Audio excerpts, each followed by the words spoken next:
September is Childhood Cancer Awareness Month. We take this month as an opportunity to increase awareness and raise funds for those affected by childhood cancer. At any given time, more than 250 patients are being treated for cancer or blood disorders at Arkansas Children's. September is Childhood Cancer Awareness Month. We take this month as an opportunity to increase awareness and raise funds for those affected by childhood cancer. At any given time, more than 250 patients are being treated for cancer or blood disorders at Arkansas Children's. Really, we honor this month every day of the year. On this episode of the Live, Learn, and Play podcast, we sit down with Dr. Joanna Mack from our Hematology and Oncology program here at Arkansas Children's to discuss Arkansas Children's Cancer and Blood Disorder Program, which is the only pediatric cancer treatment program in the Arkansas Children's system. Our pediatric specialists see more than 7,000 patients a year, and our program continues to accelerate clinical advancements, including working with UAMS, Baptist Health, and Proton International to bring Proton Therapy, an alternative to radiation therapy for treating cancer, right here to Arkansas. We will hear more about this cutting-edge therapy and how Arkansas Children's is helping patients and families fight the cancer battle. Now, here's Dr. Mack. Today we are talking with Dr. Joanna Mack. She is Fellowship Program Director of Hematology Oncology here at Arkansas Children's. And September is Pediatric Cancer Awareness Month.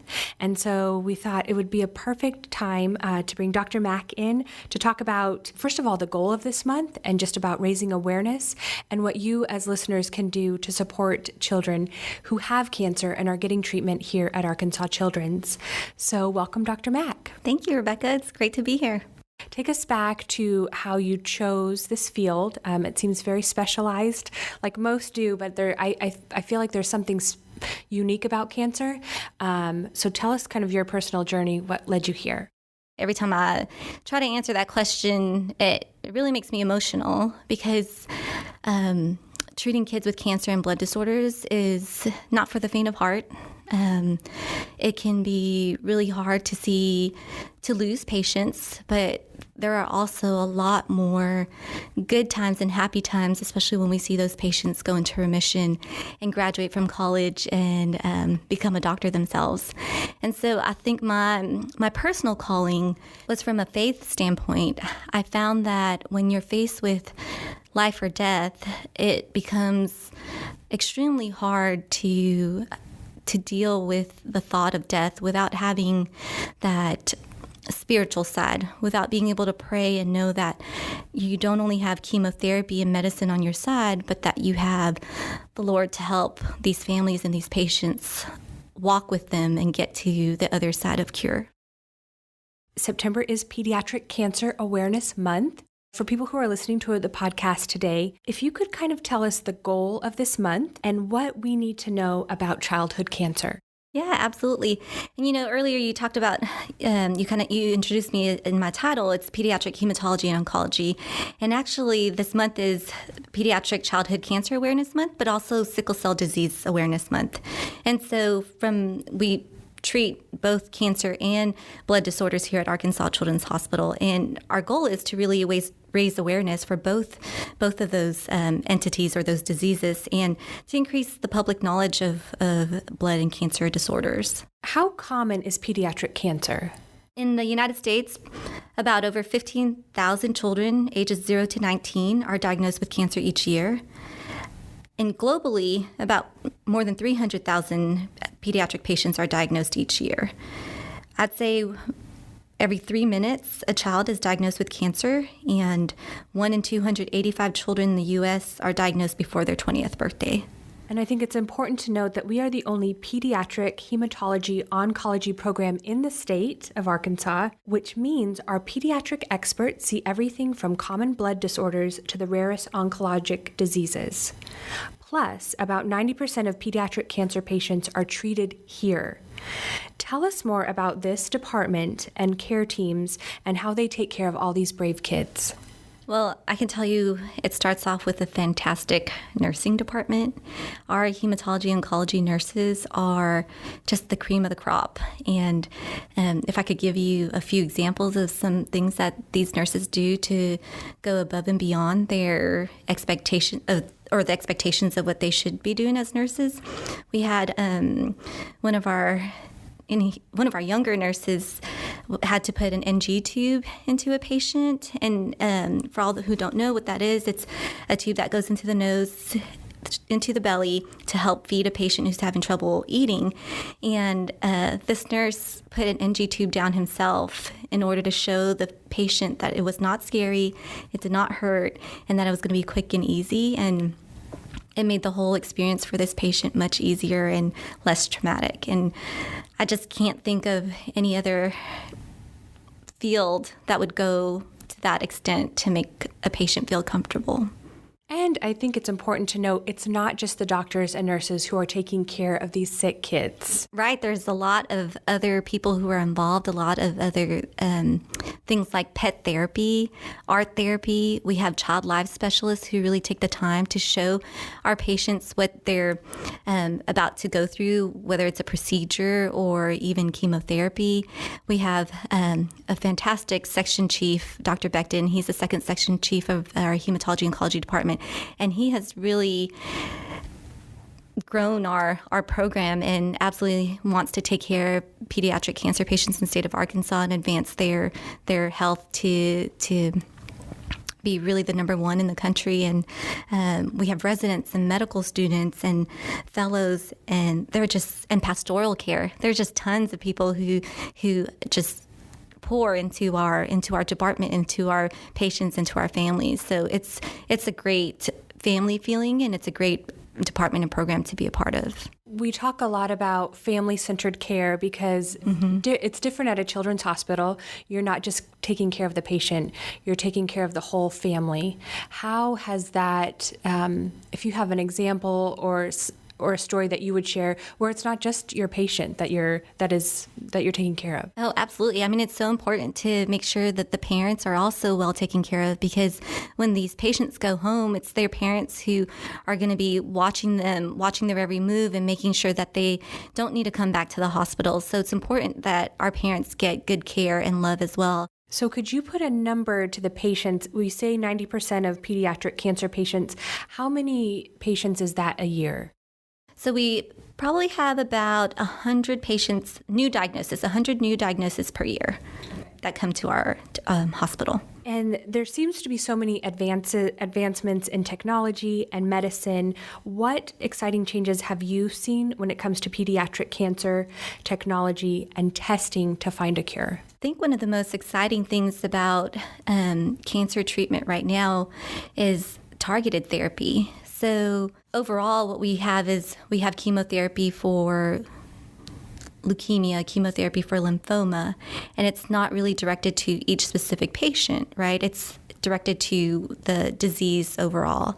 And now we're doing more genetic testing in each individual patient who has that cancer, and we can find a specific mutation, and there have been medicines that attack that specific mutation. So chemotherapy and treatment is more tailored to each individual patient, which is amazing that we've come that far. So can you help us understand, for people who are not in the medical field, some more specific information about the targeted therapy, how it helps the patient, and what difference this therapy makes? Absolutely. So let's say you have leukemia, and we use 4 different drugs from a chemotherapy standpoint to treat leukemia.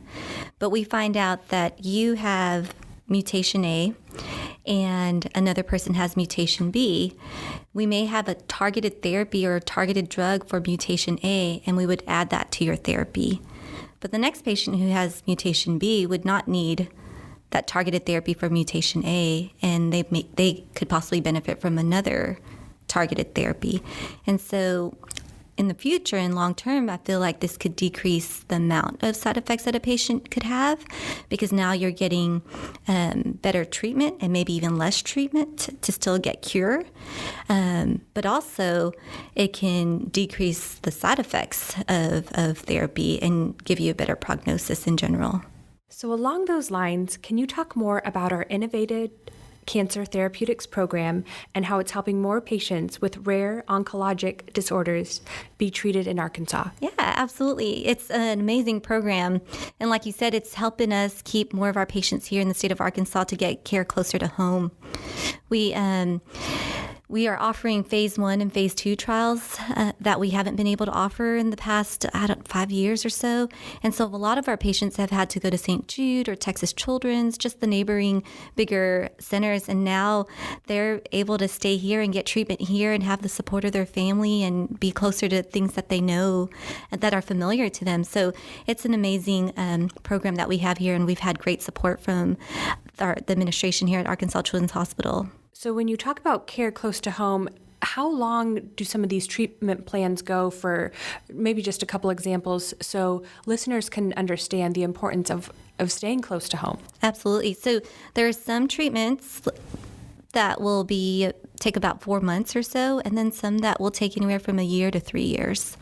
And then even after they finish chemotherapy or treatment, we still follow them pretty closely, sometimes once a month, and then we start to space that out as they get further and further away from their initial chemotherapy treatment. That makes sense. So it would be nice to be close to family and friends and your normal routine. So talking more about when patients go into remission, if you could tell us a little bit about what that means and what special event or celebration we do here to celebrate that at Arkansas Children's. Yeah, so it's a really exciting time when we have a child go into remission and finish chemotherapy.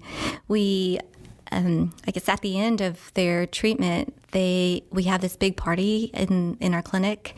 We have confetti and we have gifts, and all of us sign Dr. Seuss book that says, "Oh, the places you'll go." And at the end of that party, we go outside of our clinic and we have this special area that has a bell, and they get to ring that bell as loud and as hard as they can. And it just signifies everything that they've been through and what a journey they have accomplished, and what an exciting time and what a future they have ahead of them for themselves. So when a patient does ring that bell, what feelings do you get? It's definitely a feeling of excitement, a feeling of growth, and there's also that feeling of, wow, we together with the family and the patient have really gone through this journey hand in hand, and they were able to trust us with their child's life, and hopefully this child will be able to continue to pay it forward and spread their journey with other people. We're talking a lot about technology because there are a lot of exciting things going on. We recently announced our collaboration with UAMS, Baptist Health, and Proton International to bring proton therapy to Arkansas. And before this announcement, I had no idea what that was. But since then, we've done some research and we're learning more about it, especially since we're not on the medical side. But could you help us understand, just I guess one step further, what proton therapy will mean to children here in Arkansas? So proton therapy, it's also called proton beam therapy, and it's a type of radiation therapy.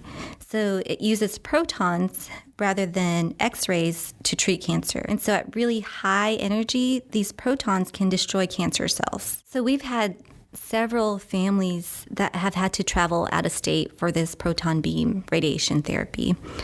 It is a different type of radiation therapy that we have historically been able to offer here in Arkansas, and it can help cure rate and prognosis. And so it was really, really important for us to get this partnership and to develop this program here.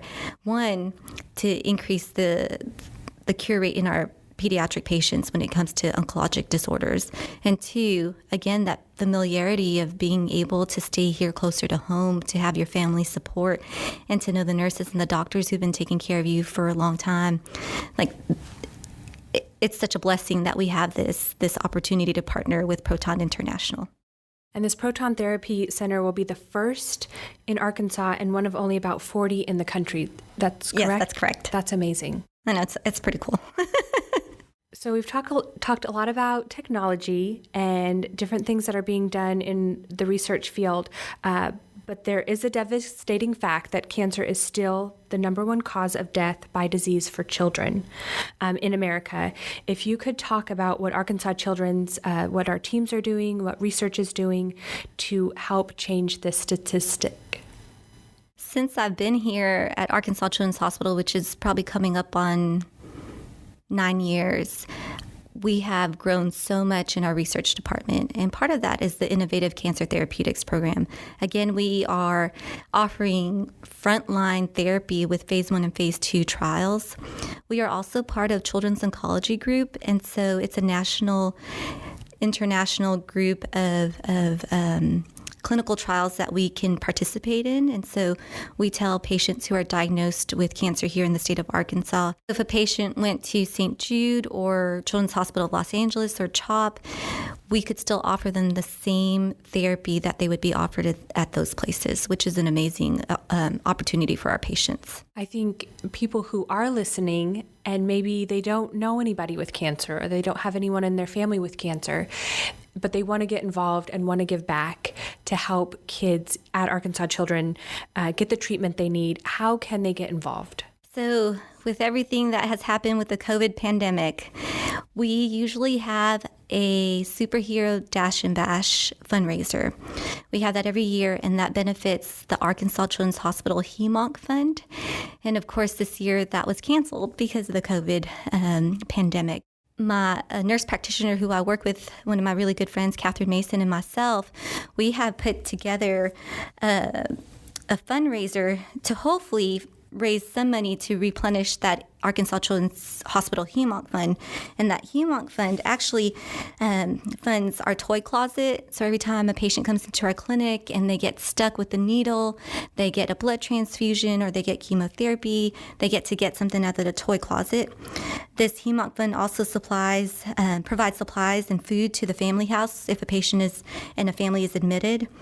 And this money provides money for research. This fund provides money for research. It provides toiletries for families who are unexpectedly flown here and weren't able to pack anything. And so what we're doing, and we're hoping to start this weekend, is an auction, a virtual auction, for an afternoon sailing experience for 4 on beautiful Greer's Ferry Lake aboard the Rio Blues. It's a 34-foot Catalina, and so wine and cheese are included, and this was donated on behalf of Catherine Mason's parents, Dan and Pam Kell, and so we're hoping to raise some money in order to replenish that HEMONC fund, and we hope to open it this weekend, the virtual auction, and it'll hopefully close September 30th, and we'll raise a lot of money that'll go towards a lot of good for our department. So I know hearing about all the research and advancements and therapy is exciting, but what I find fascinating and what I think most listeners will appreciate is that even when someone does lose a child, that they still choose to be involved with Arkansas Children's and give back due to the care and love that they received here, I think says a lot. So we've had a lot of parents who have developed really strong relationships with our department, our doctors, our nurses, and some who have lost their children, but they still continue to make connections and make donations and do fundraisers for our department. So one of the projects is called the Brooklyn Project. So the Brooklyn Project is a foundation that was started because of a patient that we lost, and her parents started this foundation knowing that they would want to give back to Arkansas Children's Hospital, and their child was actually the first patient to be treated on the Innovative Cancer Therapeutics program. And so every year they do a fundraiser and they give right back into that program. Thank you for how you champion children and for the whole care team at in your department. Is there anything else that you would like to add? I just want to say that if you ever see a child fighting cancer, it will change your outlook on your life forever. And it is just really an amazing journey to watch. And I'm humbled to be able to walk this life and this path with these families and these patients. And thank you so much for shedding some light on pediatric cancer in this month. And it's really near and dear to my heart. So thank you so much for having me. Well, we appreciate your time and thank you for being part of our podcast today. Your outlook changes when you see a child fighting cancer. Wow, that is a powerful and beautiful statement that Dr. Mack shared. I know my outlook and understanding of how our hematology and oncology team champions children with cancer has changed due to our conversation today. And it is exciting to hear about all the different technologies and especially the proton therapy, how it's really going to help children who are fighting cancer here at Arkansas Children's. If you want more information about our cancer and blood disorders treatment program here at Arkansas Children's, visit www.archildrens.org.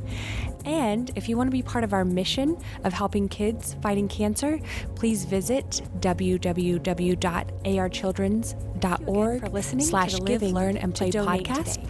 Don't forget to like and subscribe wherever you listen to your podcasts, and we'll be back soon with a new episode. Talk to you then.